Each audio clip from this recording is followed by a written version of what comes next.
Alors, je suis parti aux États-Unis parce qu'un copain habitait là-bas et qui m'a raconté des tas de choses. Mais la première chose que j'ai faite, parce que j'avais promis à mon père, j'ai été m'inscrire. Il y a deux universités à New York. Il y a NYU en bas de la ville, et puis il y a beaucoup plus haut, Columbia. Alors Columbia, c'était plus à l'air et l'autre, c'était plus marrant. Mais le premier jour, j'étais à Columbia. Et je suis arrivé, quelque chose qui était un produit très populaire en France, c'était des mallettes en plastique de toutes les couleurs. Et moi, je suis venu parce qu'on pouvait les mettre les unes dans les autres. Je suis venu avec quelques mallettes comme ça. Et les Américains sont très très curieux. Quand je suis avec ma première mallette, je m'en souviens toute ma vie, c'est une mallette jaune, je crois. Oh, what is it? C'est une mallette. Ah, mais il y en a pas des, vous en avez pas des comme ça? J'ai dit, non, j'en ai pour moi. Ah, vous devriez. Et puis tous sont venus avec ces sortes de mallettes. Ce qui fait que 3 jours plus tard, j'ai pris l'avion. J'ai demandé à un copain de trouver le producteur de mallettes. Et j'ai signé un contrat avec lui.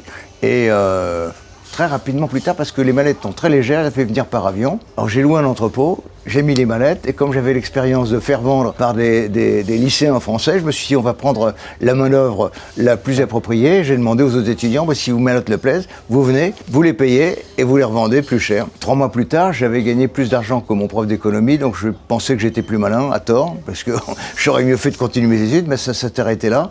Parce qu'effectivement, j'ai cru que les affaires étaient faciles, parce que cette première était facile, et j'ai gagné beaucoup d'argent avec. Alors, ça m'amène à la deuxième affaire que j'ai faite. Je suis parti, alors à l'époque, c'était pas Tulum encore, parce que Tulum, c'est maintenant. C'est maintenant. À l'époque, c'était Acapulco. Ouais. À Acapulco, il y avait le monde entier qui était là, et pour les vacances de Noël et de Pâques, je suis arrivé là-bas, et on était 3 copains, 3 Français, un très malin, un autre qui avait déjà fait une petite réussite, et moi. Le très malin, il a trouvé la plus belle villa d'Acapulco, que des Américains avaient quitté après avoir payé l'intégralité de la location, parce qu'il y avait des lézards qui se baladaient. Donc on est rentré dans cette maison que j'avais jamais vu ça. Il y avait une piscine à l'intérieur, enfin bon bref, il y avait des jeeps, enfin bref. Et tout New York et le monde entier est venu parce qu'on a fait des fêtes dans cette belle ville-là. Et j'étais avec une jeune femme très très jolie et qui avait là aussi quelque chose que je ne pensais pas pouvoir ne pas exister en Amérique, c'était le vaporiseur d'eau minérale. Alors, tout le monde faisait ça en France, je crois que ça continue encore un petit peu, mais enfin bref, aux États-Unis ça n'existait pas. Et comme je vous l'ai dit précédemment, les Américains sont très curieux, un attroupement autour de cette femme, mais qu'est-ce que c'est, what is it? Même chose. J'ai repris mon avion et je suis revenu avec un contrat avec des eaux minérales et je pense que ça a été la première, ça n'existait pas, la première de ligne cosmétique bio. Ligne cosmétique bio. Et j'ai commencé à vendre ça et puis ça m'a beaucoup aidé parce que il s'est trouvé que le Publicis, l'agence de Publicis à New York, a été très intéressé par ça. Ils sont rentrés dans le capital, ils m'ont aidé et puis ça a commencé à bien marcher jusqu'au jour où j'ai reçu un coup de téléphone d'un avocat qui m'a dit « Monsieur, il faut que je vous rachète votre affaire ».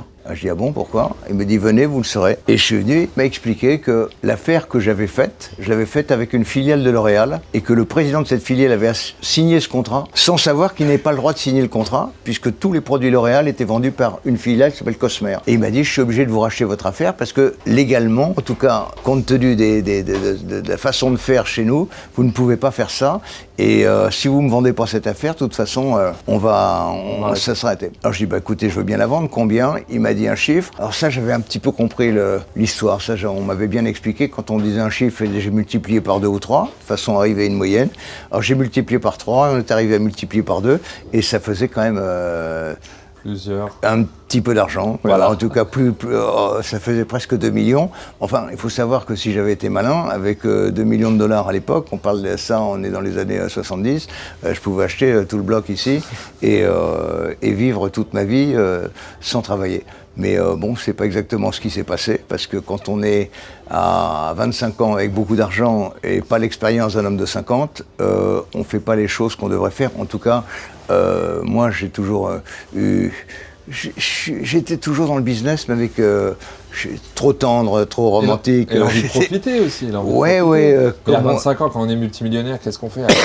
Justement, moi j'ai fait tout ce que les gens de mon âge ne pouvaient pas faire, mais je l'ai fait faire à mes copains, parce que tous mes copains de mon âge, ils ont un petit peu profité de ça, et j'ai vécu des aventures incroyables, d'autant que c'était juste après là, mai 68, hein, Ouais. les choses avaient changé, les mœurs avaient changé, et tout était possible, tout était facile. Et bon, bah, j'étais content d'être comme ça, j'étais un petit peu le parvenu sympathique, le jeune à la mode, et ça m'a bien plu.